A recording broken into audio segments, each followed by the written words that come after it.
آگے بڑھتے ہوئے آپ کو بتائیں گے کہ نارووال میں وفاقی وزیر احسن اقبال کی جانب سے تقریب سے خطاب کیا گیا۔ پی ٹی آئی دور پر کڑی تنقید کی گئی۔ کہا گیا کہ مہاتما نے اپنے دور میں کون سا نیا منصوبہ پورا کیا ہے؟ جو منصوبے ہم شروع کر کے گئے تھے مہاتما نے تو وہ بھی بند کرا دیے۔ پی ٹی آئی دور میں معاشی ترقی روک دی گئی، مجھے جھوٹے مقدمے میں پھنسایا گیا۔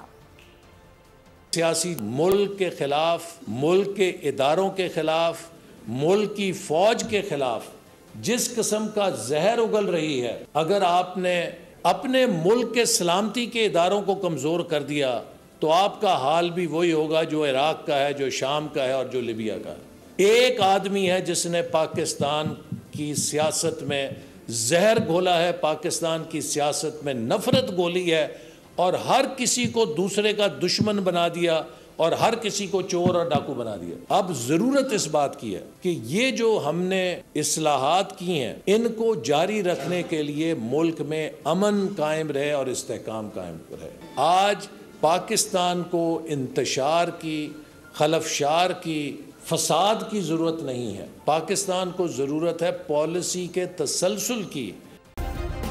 سبسکرائب کریں اور بیل دبائیں تاکہ کوئی خبر رہ نہ جائے۔